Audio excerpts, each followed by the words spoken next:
Baiklah, Assalamualaikum warahmatullahi wabarakatuh.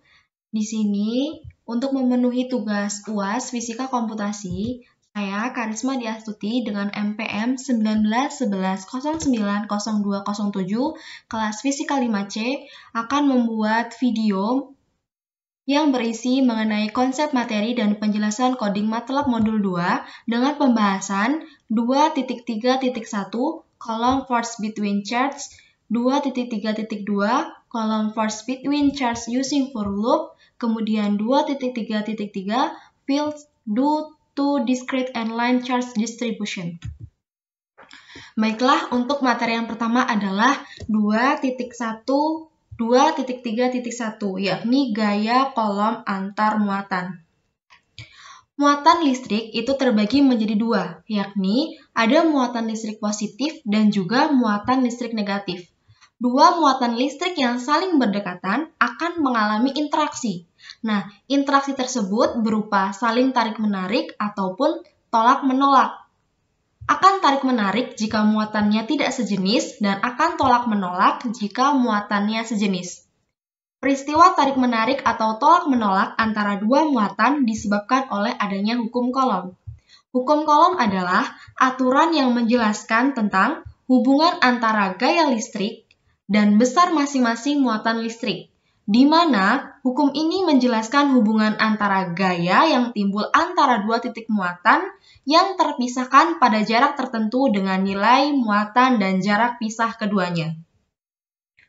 Hukum Coulomb ini ditemukan oleh seorang fisikawan yang berasal dari Prancis, yakni Charles Coulomb, yang mengatakan gaya listrik merupakan tarikan atau tolakan. Pada teorinya, ia menyebutkan bahwa gaya antara muatan bekerja pada garis yang menghubungkan keduanya dengan besaran yang berbanding lurus dengan muatan dan berbanding terbalik dengan kuadrat jarak pisah keduanya. Nah, besar gaya kolom antar dua muatan listrik ini dapat ditentukan menggunakan rumus F sama dengan K Q1 kali Q2 per R kuadrat. F di sini adalah gaya kolom dengan satuan Newton, kemudian K di sini adalah konstanta kolom dengan tetapan 9 kali 10 pangkat 9 Newton meter kuadrat per kolom kuadrat. Kemudian Q1 ini adalah muatan 1 dan Q2 ini adalah muatan 2. R di sini adalah jarak antara kedua muatan. Semakin jauh jarak antar muatan akan mengakibatkan gaya listrik atau gaya kolom semakin kecil. Begitu juga sebaliknya, semakin dekat jarak antar muatan mengakibatkan gaya listrik atau gaya kolom semakin besar. Nah, di sini kita akan mengaplikasikan dari pembahasan yang telah kita jabarkan tadi menggunakan aplikasi MATLAB. Di sini saya sudah mengetik coding-coding yang tertera. Kemudian, di sini kolom law for 2-point charge. Hukum Coulomb untuk dua muatan. Dua titik muatan. Nah, di sini ada epsilon 0 sama dengan 8 kali 8.854 E minus 12, kemudian atau ada KC atau konstanta kolom, yakni 1 per 4 Pi epsilon 0, kemudian ada Q1 atau muatan 1, yakni min 1 E min 13, kemudian Q2 atau muatan 2 sama dengan plus 1 E min 10. Dan R atau jarak antara dua muatan sebesar min 12, titik 2, 0, titik 1, titik 2, 12, kali 1 E min 12. Nah, karena hukum Coulomb tadi rumusnya adalah F sama dengan KC atau K kali Q1 kali Q2 per R kuadrat. Nah, di sini ditulis R kali R atau R kuadrat. Maka codingnya plot RF atau di sini adalah lebar garis sebesar 1,5, kemudian X label di sini adalah jarak dalam satuan meter, kemudian Y label di sini adalah gaya kolom dalam satuan Newton. Kemudian setelah kita mengetik coding-coding ini, kemudian kita klik run agar grafik yang kita tulis dari coding muncul. Nah, seperti ini grafik dari coding yang telah kita ketik sebelumnya. Terlihat di layar bahwasannya untuk plot dari R atau jarak dan F atau gaya kolom itu adalah 1,5. Nah, untuk Q1 muatannya adalah minus, sedangkan untuk Q2 muatannya adalah plus. Kemudian kita bisa lihat bahwasannya pada grafik ini seperti terbelah menjadi dua. Ya, bagian sini adalah Q1 dan bagian sini adalah Q2. Nah, pada grafik ini di muatan 1, X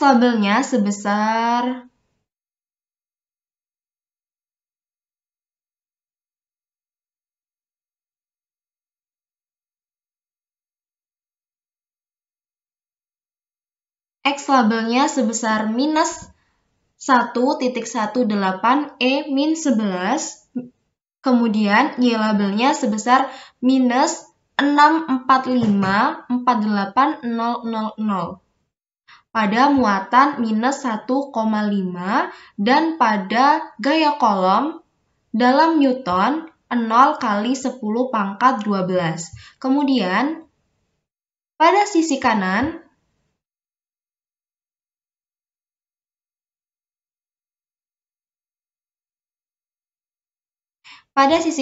X-nya sebesar 1,2 E minus 11 dan Y labelnya sebesar minus 624.149.000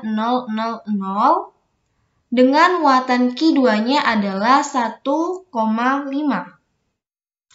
Untuk yang selanjutnya adalah 2.3.2, yakni kolom force between charge using for loop atau gaya kolom antar muatan menggunakan loop.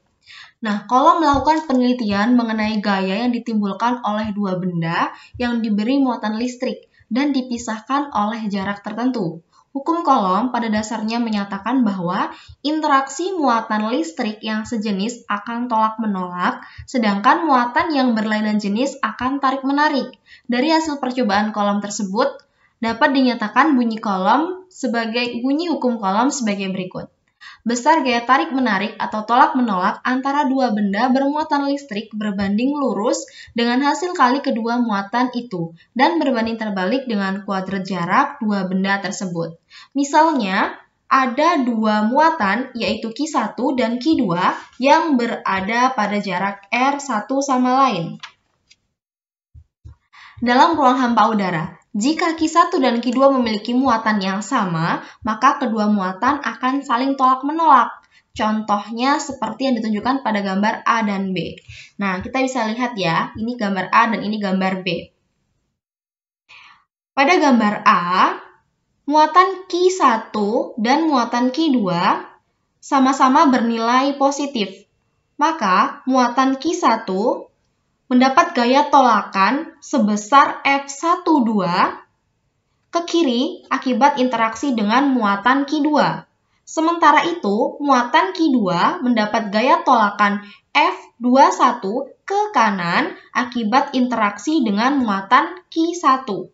Begitu juga dengan gambar yang B ini. Muatan Q1 dan muatan Q2 sama-sama bernilai negatif, sehingga terjadilah gaya tolak-menolak pada masing-masing muatan. Sebaliknya, jika Q1 dan Q2 memiliki muatan yang berbeda, maka kedua muatan akan saling tarik-menarik. Contohnya seperti pada gambar C. Nah, pada gambar C ini,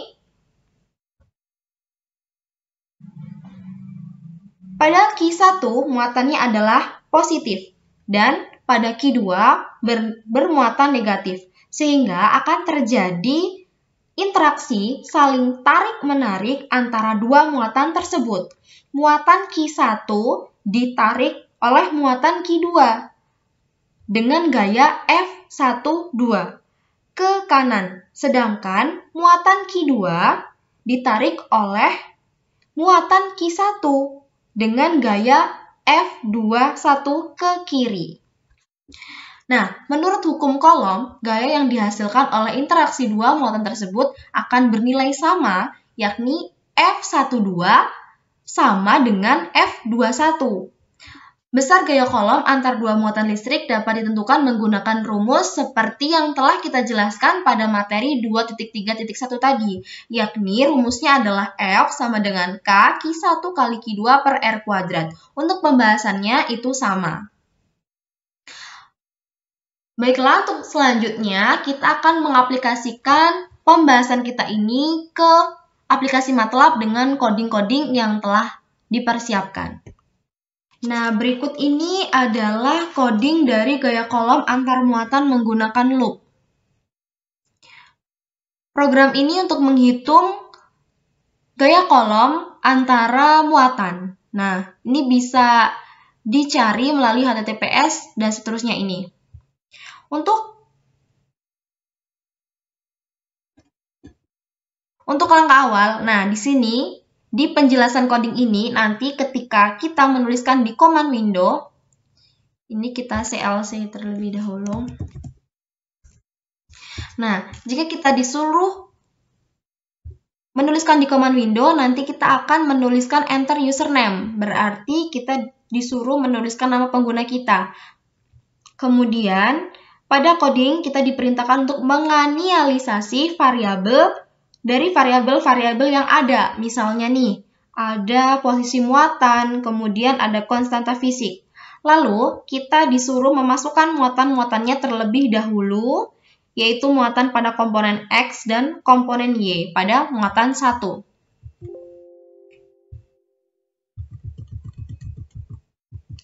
Sampai akhir, kemudian kita temukan X-min, X-max, Y-min, dan Y-max. Di sini X-min minus min X min 1, Y-min min Y min 1, kemudian X-max max X plus 1, Y-max max Y plus 1. Nah, untuk epsilon 0, ini sudah ketetapan, yakni 8.85 E-12, yang satuannya adalah Coulomb kuadrat per Newton meter kuadrat. Di sini kita disuruh mengulangi muatan untuk menghitung setiap muatan. Maksudnya untuk komponen X dan Y pada muatan 2 juga dimasukkan seperti cara sebelumnya. Nah,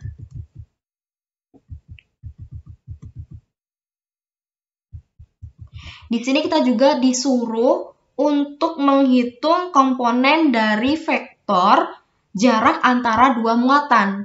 Xij sama dengan Xi charge min Xg charge, Yij sama dengan Yi charge, min Yj charge, Rij sama dengan squared Xij pangkat 2 plus Yij pangkat 2. Nah,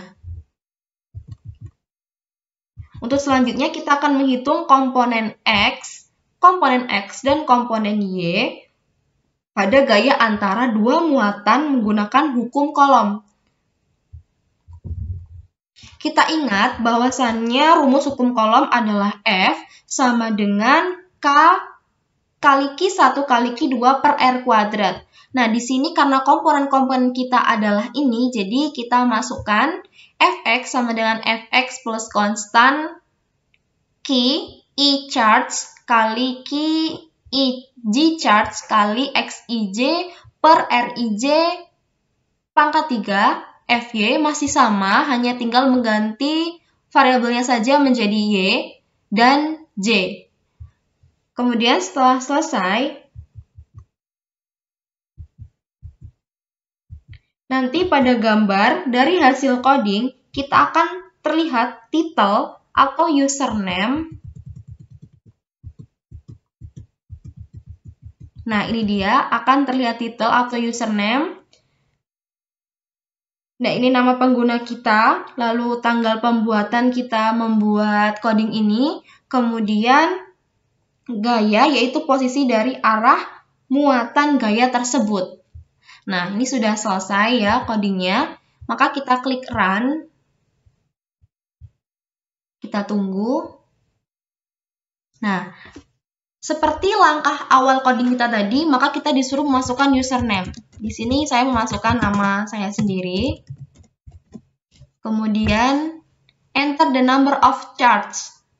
Nah, pada modul 2.2, 2.3.2,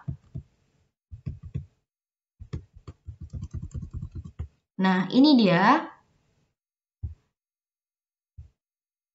Maka ada dua muatan. Kemudian untuk muatan yang pertama itu bernilai 3 dan 2. Kemudian kita enter kembali. Nah, enter charts in. Nah, ini kita isi 1.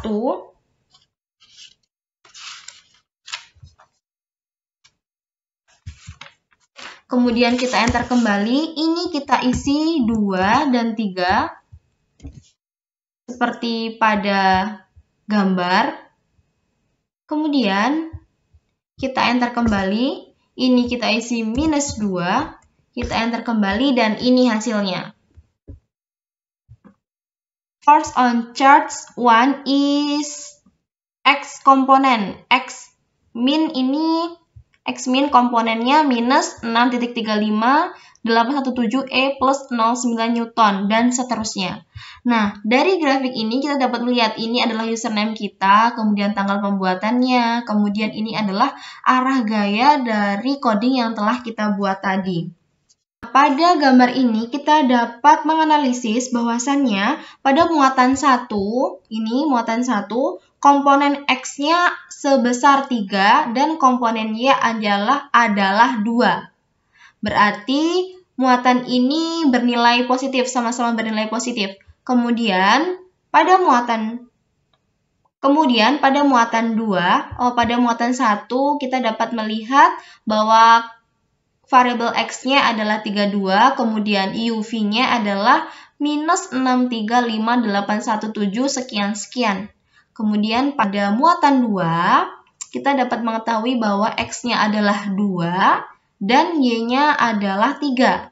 Sedangkan untuk UV-nya,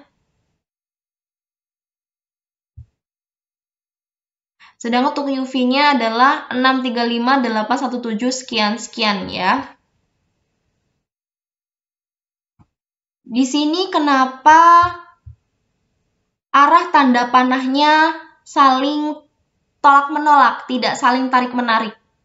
Karena dapat kita simpulkan bahwasannya pada pembahasan tadi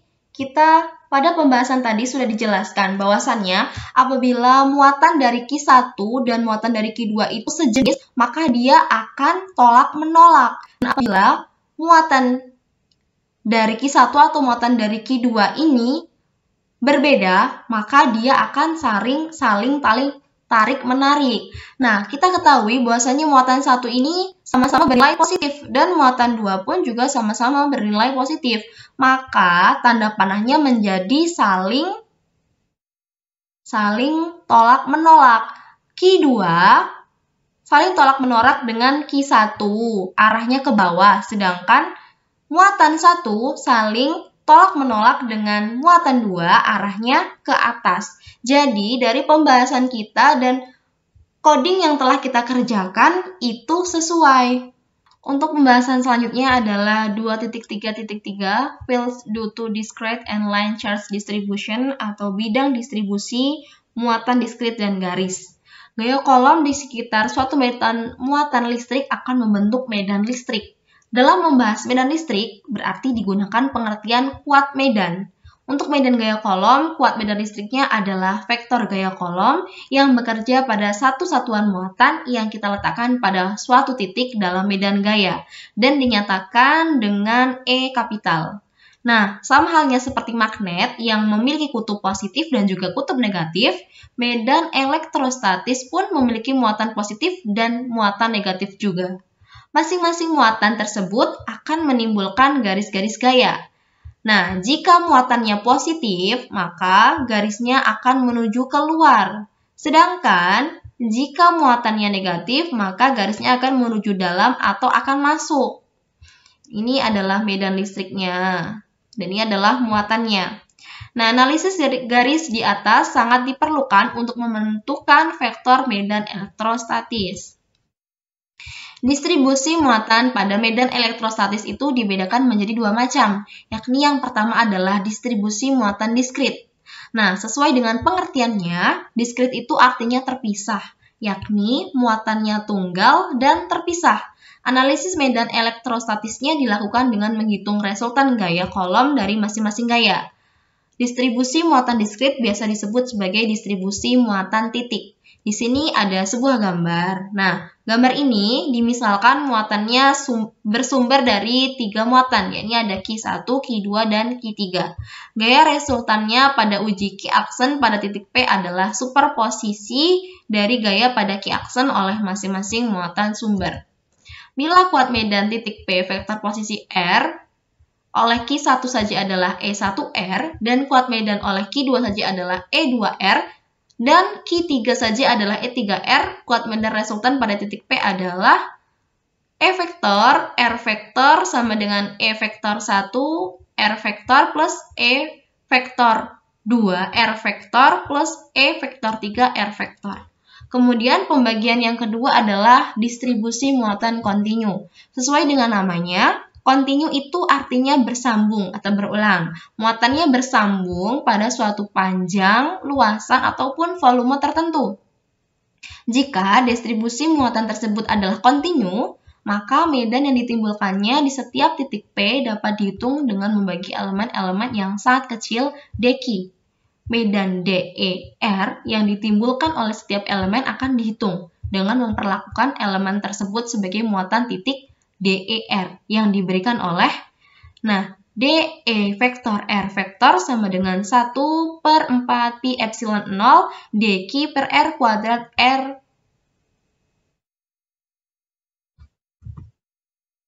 di mana R adalah jarak dari elemen muatan dq ke titik P. Medan resultan kemudian dicari dari prinsip superposisi dengan menjumlahkan kontribusi-kontribusi medan yang ditimbulkan oleh semua elemen muatan. Nah, di sini ada 3 pembagian dari distribusi muatan kontinu. Yang pertama ada muatan garis. Dalam kasus muatan garis pada panjang yang tak terhingga akan menghasilkan intensitas medan E sama dengan rho L per rho pi epsilon 0 rho A rho. Nah, kemudian yang kedua ada muatan luas. Dalam kasus muatan luas yang tak terhingga, maka akan menghasilkan intensitas medan E sama dengan rho S per rho per 2 epsilon 0 AN. Yang terakhir ada muatan volume. Jika konduktor bola berongga diberi muatan, maka muatan itu tersebar merata di permukaan bola. Di dalam bola itu sendiri tak ada muatan. Untuk menentukan kuat medan listrik ini di dalam bola, pada kulit bola dan luar bola, kita dapat menggunakan hukum Gauss. Nah, di sini kita juga akan mengaplikasikannya pada aplikasi MATLAB dengan coding-coding yang sudah saya ketik sebelumnya. Ini dia. Di sini autornya adalah S. Mandayam, Acer One University. Oke, langsung saja di sini kita masukkan komponen-komponennya, yakni ada X, Y, dan Z. X, Y, Z mesh grid. Nah, di sini X-nya adalah -1, 0,05, dan 1. Kemudian Y-nya adalah 0,01, 0,001, 0,05, dan 1. Sedangkan Z-nya adalah -1, 0,05, dan 1. Vektor X, Y, Z ini akan menjadi koordinat 3 dimensi, ini 3D, yang dipresentasikan pada X, Y, dan Z kapital. Untuk titik muatan, point charge-nya ini adalah E-nya sama dengan 1 per X kuadrat plus Y kuadrat plus Z kuadrat. Di sini pada gambar 1, slice atau irisan dari komponen X, Y, Z log E itu adalah ini. Kemudian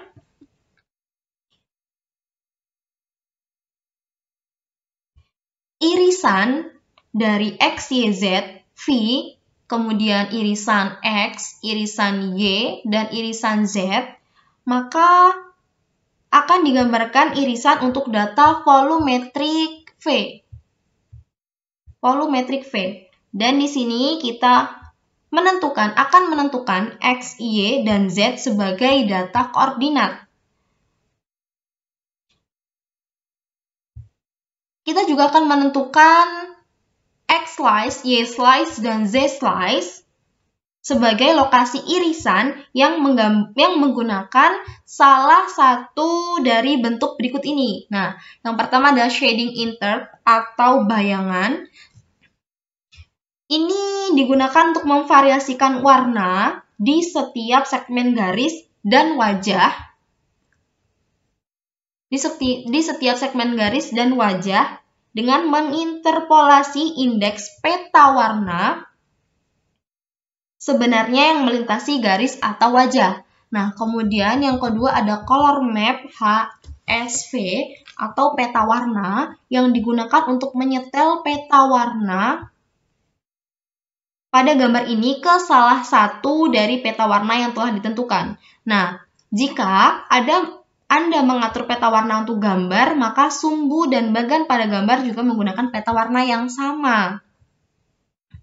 Maka, bawahnya X label, ada X, Y label Y, Z label Z. Dengan judul Electric Field atau medan listrik, log magnitude, muatan di titik asal 0, 0,0,0.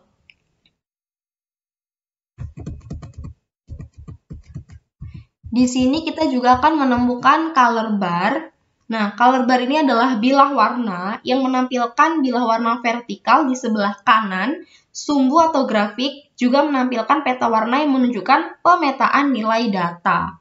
Selanjutnya di sini kita ada juga rotate 3D on atau rotasi 3 dimensi yang aktif akan menyalakan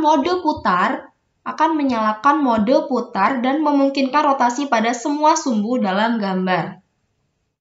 Seterusnya ada pause atau jeda sementara untuk menghentikan eksekusi MATLAB dan menunggu pengguna menekan kunci apapun. Di sini ada muatan titik. Di sini ada muatan garis. Rumusnya adalah E sama dengan 1 per squared X kuadrat plus Y kuadrat. Nah, pada figur 2, slice atau irisan dari X, Y, Z, log E, sekian-sekian ini menggunakan shading, color map, X label, Y label, dan Z label. Itu kita juga menggunakan title, electric field, log magnitude, due to line charge along Z axis. Axis square, color bar, rotate 3D on. Nah, selanjutnya kita klik run, maka akan muncul grafik seperti coding-coding yang telah kita buat. Nah, ini adalah coding yang pertama. Ini adalah grafik yang pertama. Kemudian kita enter kembali. Ini adalah grafik atau gambar yang kedua. Gambar ini bisa kita putar-putar sesuai keinginan kita. Nah, tapi dari hasil coding yang telah kita buat tadi, nah grafiknya berbentuk seperti ini. Mari kita lihat dari modul kita. Nah, ini dia. Jadi ini adalah insert color bar-nya atau warna-warnanya yang kita sebut tadi color bar atau bilah warna, kemudian ada peta warna. Nah, sedangkan pada gambar yang kedua ini adalah bilah warnanya. Dia sudah mulai membelah dan membentuk suatu bayangan interp. Baiklah, itu tadi yang bisa saya sampaikan. Mohon maaf atas segala kekurangan, baik dari penyampaian maupun dari konsep materi yang telah saya buat. Sekian dari saya. Wassalamualaikum warahmatullahi wabarakatuh.